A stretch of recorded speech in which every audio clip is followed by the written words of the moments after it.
Hi yogis, welcome back.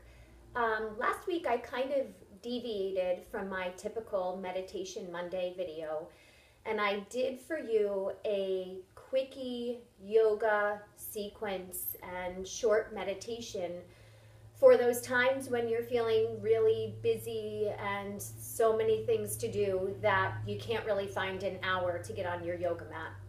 And I encouraged you that even if you just had 10 to 15 minutes, you still can really benefit from that time on your mat to do yoga and to take some time to get quiet and to breathe and to meditate. So if you didn't already check that out, go on to my website and check that out.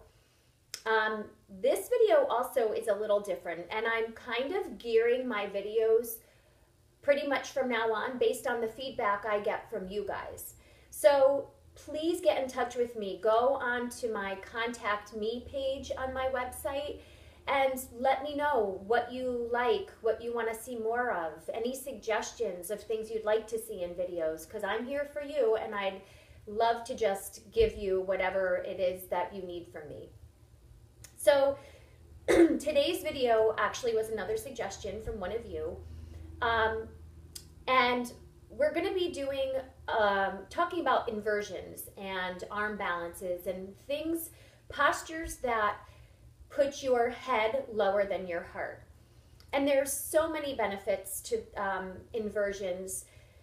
For one, it changes your perspective, not only literally by turning you upside down, but also figuratively. It helps to stimulate your brain with the increased blood flow and oxygenation to the brain, which is not only calming but also energizing at the same time. It helps to build confidence. It helps to decrease your blood pressure, decrease stress, stimulates your thyroid and parathyroid.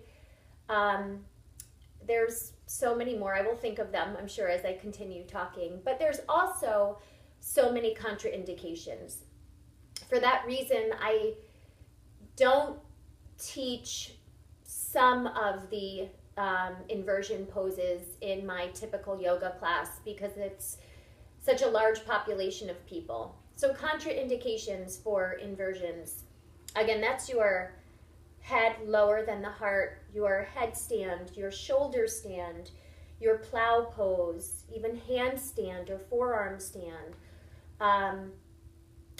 But other ones that are other poses where you get the same benefit with the head lower than the heart and are maybe better for people with contraindications: down dog, standing forward bend, ragdoll, legs up the wall, maybe elevating those hips a little bit with a folded blanket or a block under your hips, even happy baby pose.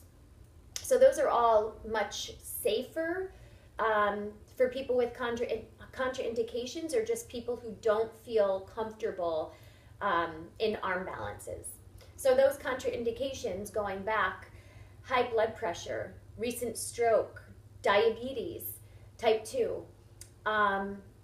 If you are pregnant beyond your first trimester, any eye issues, cataracts or anything like that, any ear issues, sinus infection, that blood flow to the head can really cause a lot of issues if you're having anything with the ears, the nose, the sinuses. Epilepsy, it's not suggested that you do these inversions. Any sort of cervical spine issues, any issues with your neck and compression, not suggested to do the arm balance inversions. The more gentle ones, like I mentioned before, your down dog, your ragdoll, your standing forward bend, those should be much friendlier for you. So I'm going to, one more contraindication. Women, when you are menstruating, there's a conflict of opinion here, and you really just have to go by what is right for your body and right for your practice. Many people believe that you shouldn't turn upside down because you want to let nature kind of take its course and let the flow go downward. But some people agree or disagree and think the opposite. So again, let your body guide you in whatever's right for you personally. So what I'm going to do for this video is I'm going to model first a tripod headstand just with the forearms on the knees, which is a much easier version. And then I'll model a forearm headstand where you're not on your hands. And then I'll just go through some of those easier inversions just to kind of refresh you and remind you that those are also options to get those benefits of inversions. So for your tripod headstand, you want to take your hands on your mat underneath your shoulders, spreading your fingers apart really wide. And anytime you go into an inversion, if you take class with me, I always talk about the bandhas. Bandhas are those internal locks or contractions in your body. So your first bandha is hollowing the belly, Uddiyana bandha. You lift the rib cage to pull that belly in and up. And then Mula bandha is a lifting of the pelvic floor as if you were going to the bathroom. So the bandhas help. And the other thing that's really helpful is I want you to think about pulling everything into the midline of your body. Pulling the rib cage in, pulling the elbows in, pulling the knees towards each other. So again, for that tripod headstand, your hands are down, shoulder distance apart, fingers spread nice and wide. I'm going to turn this way. And you want to place your knees way up onto the triceps. So first, in order for me to get there, my head needs to go down. And for my head to go down, my booty's going to go up. So I want you to take your hairline and put it on the mat, probably about 5 inches in front of where your fingers are, in the center. And again, in order for my head to get there, my booty has to go up in the air. And then you just, one knee at a time, prop them up onto the triceps. And this should be almost effortless for you. My elbows pull in towards each other. My knees pull in towards each other. There's no pressure on my neck. And by putting my hairline down on the mat first, when I lift up higher towards the sky, now it's more the top of my head that's on the mat. So there's no crunching in the neck. And you're engaging those bandhas, hollow the belly, lift the pelvic floor. And then when you're done, just taking those feet down. And then it's always encouraged to come to a child's pose for a few moments.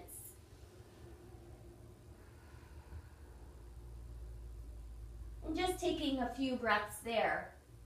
Because if you lift your head too quickly after coming out of an inversion, you can really get very lightheaded after all of that blood is rushing to your head, and then you lift it back up quickly. So that's a pretty safe feeling inversion for many people to start with. From there, if you feel comfortable, you can press up to your headstand. I prefer my headstand on forearms. So I'm going to model this one. And I encourage you, if you're not confident or super comfortable in your inversion practice, your headstand, your handstand, do it up against a wall. So that if those legs go over and you go too far in the wrong direction, you're not going to land on your back or hurt your shoulder. That's a shoulder injury is a very common injury for falling out of an arm balance because your shoulder goes way back. So again, if that's something that you need, absolutely prop yourself up, setting your mat up right against the wall so that when those legs, if those legs go too far, the wall is there to catch you. So to set up my forearm headstand, I want you to place your hands, forearms and hands on the mat. And then you're going to clasp your forearms like this. So you're clasping at your elbows, gripping around, and that's the distance you want your forearms to stay. So you always do that as your first test. Then take your forearms parallel to each other, spreading your fingers apart nice and wide. And again, I'm going to turn this way. So I'll go ahead and clasp my forearms. And then I know the distance they need to be at. I'll bring them parallel, fingers wide. So I'm going to take my, no, actually, sorry, I was going into a forearm balance. I'm going to clasp my fingers together. So you're clasping them like this with your knuckles, and your pinkies are on the bottom. So again, forearms clasped, clasping fingers. And I'm again going to place my hairline on the mat. And when I do that, the back of my head, the top to back of my head, is resting in my hands. And then I'm just going to take little steps in my feet towards my hands. And I'll get to a point here where my knees just effortlessly come into my body. And then I'm going to take my time and lift those legs all the way up. So again, right here, engaging bandhas, hollow the belly, lift the pelvic floor. I'm pressing my legs together and lifting my toes to the sky. Again, there's no pressure on my neck. And you hold this as long as it feels good. And then slowly come back out. And then again, you'll take a few moments in child's pose just to let that blood kind of come back to your body so that it's not flooded in your head and you sit up too quickly and get dizzy.